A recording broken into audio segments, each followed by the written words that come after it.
Everyone, आप सभी का स्वागत है आपके अपने यूट्यूब चैनल वाईएम के एजुकेशन क्लास पर। फ्रेंड्स, आज हम 2-3 दिन के बाद रेगुलर क्लास लेके आए हैं। फ्रेंड्स, आप जो है रेगुलर लेके आएंगे। कई दिनों से हम थोड़ा घर पे नहीं थे, तो देखिए फ्रेंड्स, यूनिट 10 की जल्दी जल्दी समय वेस्ट नहीं करते हैं। हम क्या पढ़ेंगे आज? आज की क्लास में हम पढ़ेंगे, देखिए, यूनिट 10 के PYQs पढ़ेंगे। फ्रेंड्स, यूनिट 10 के कुछ PYQs हैं, वो हम पढ़ेंगे। बड़े ध्यान से पढ़िए। तो इससे क्या है, देखिए, सेम टू सेम क्वेश्चन तो नहीं मिलेंगे, लेकिन बहुत कुछ गेस मिलेगा। अब तो प्रश्न इससे भी अधिक थोड़ा बड़े और टफ आने लगे हैं, इसलिए बड़े ध्यान से इन प्रश्नों को देखिए।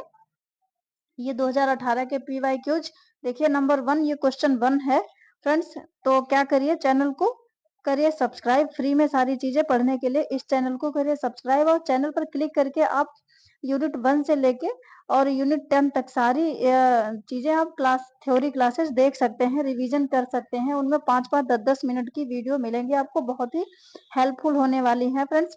तो क्या है कि देखिए, यूनिट 8 हमारे चैनल पर अभी हमने नहीं करा पाई, तो बस उसकी हम कुछ PYQs लेके आएंगे आज। देखिए, यूनिट 10।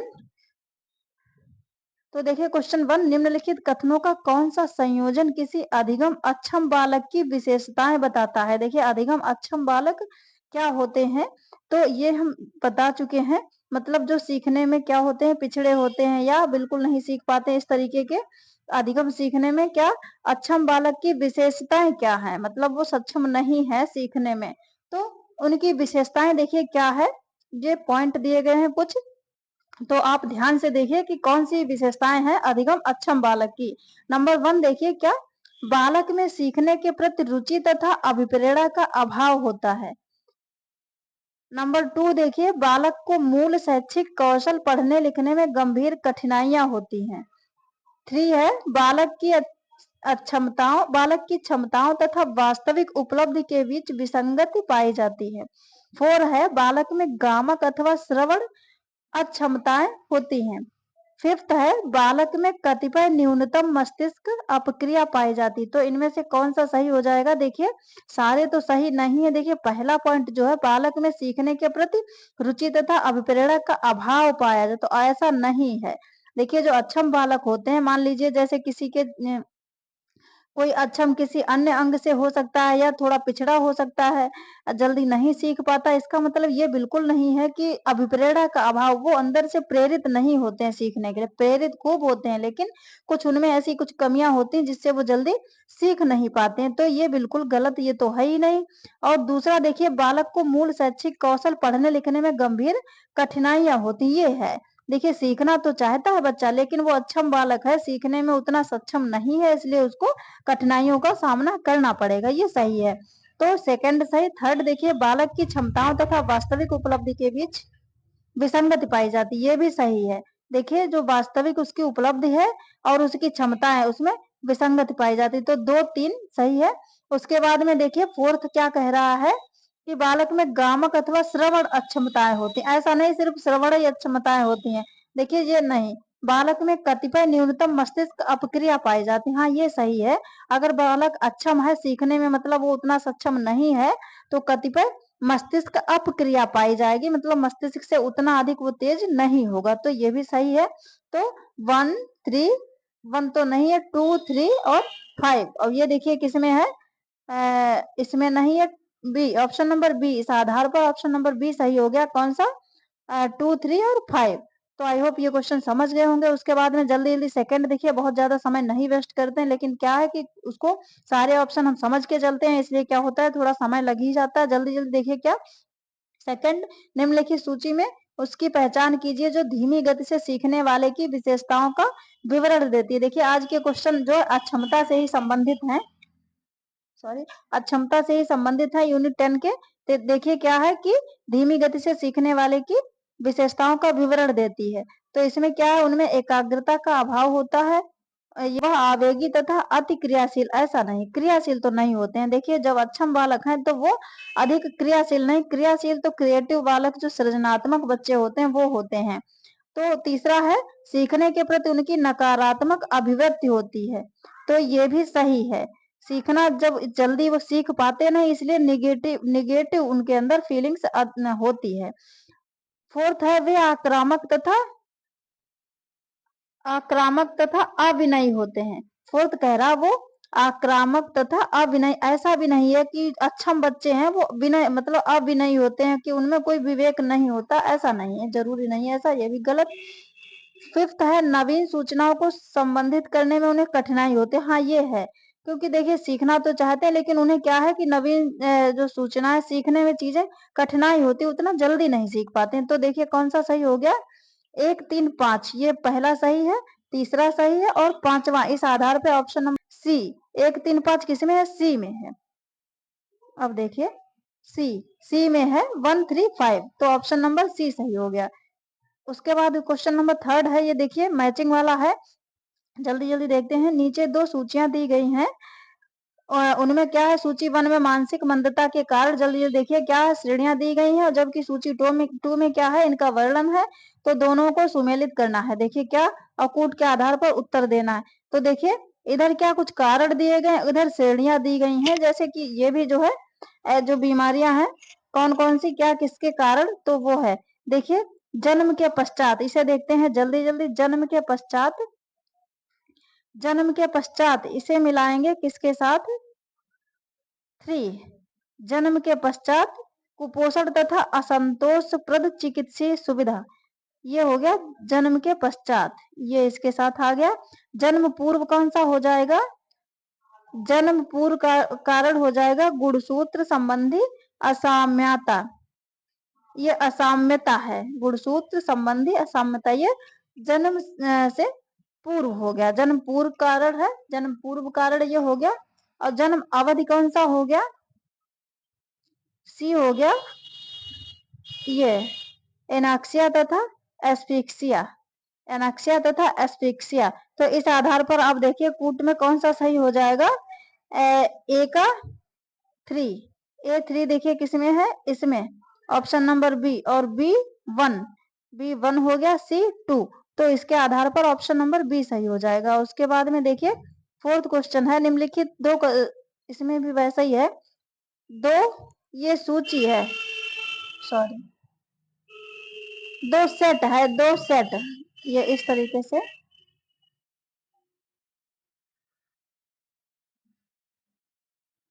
दो सेट, ये सेट है यहाँ पे।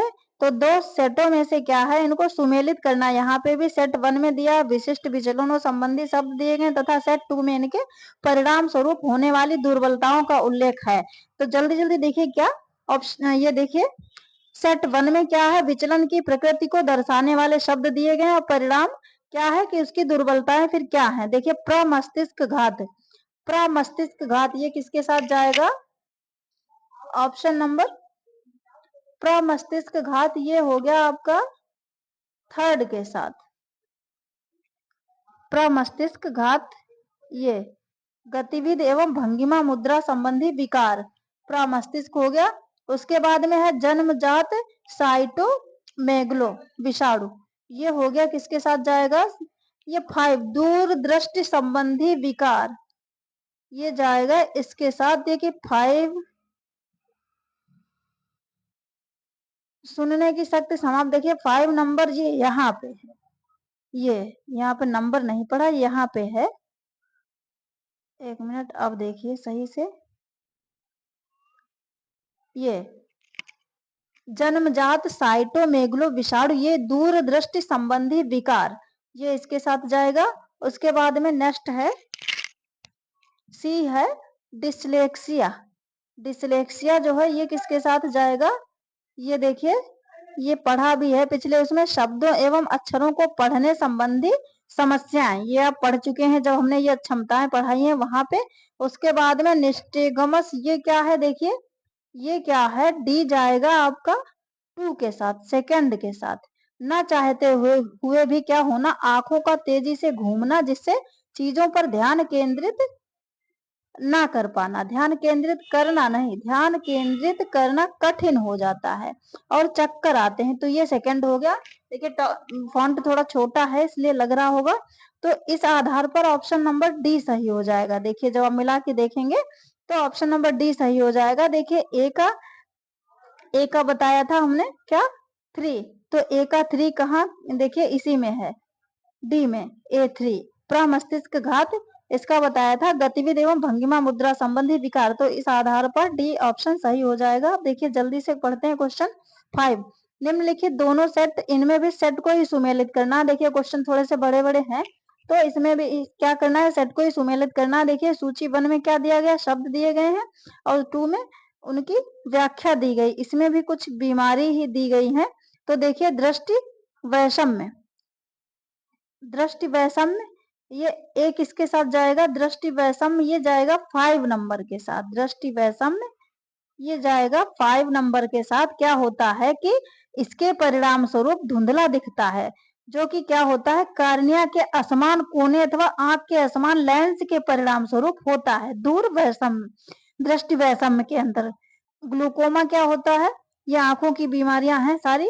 देखिए ग्लूकोमा ये किसके साथ जाएगा, ए। इसमें क्या हो जाता है, आंखों में द्रव्यों के प्रवाह के सीमित होने पर ऐसा होता है। तो ये ग्लूकोमा हो गया ए के साथ। उसके बाद सी हाइपर ओपिया, हाइपर ओपिया ये किसके साथ जाएगा, हाइपर ओपिया देखिए इसे क्या होता है, ये सामान्य दूरदृष्टि दोष के रूप में जाना जाता है, जो कार्निया के विफल होने पर होता है। तो ये हो गया हाइपर ओपिया। उसके बाद देखिए रेटिनिटिस पिगमेंटोसा ये डी, ये किसके साथ जाएगा, ये सेकंड नंबर। ये क्या है, यह एक वंशानुगत विकार है। रेटिनिटिस पिगमेंटोसा एक वंशानुगत विकार है, जिससे रेटिना में अपक्षय होता है। रेटिना देखिए आंखों में होता है, इससे रेटिना में क्या होता है, अपक्षय होता है। तो ये सारी चीजें हैं। देखिए फॉन्ट थोड़ा छोटा है इसलिए दिक्कत हो रही होगी चीजें समझने में। तो क्या है, इस आधार पर ऑप्शन नंबर कौन सा सही हो जाएगा, ए।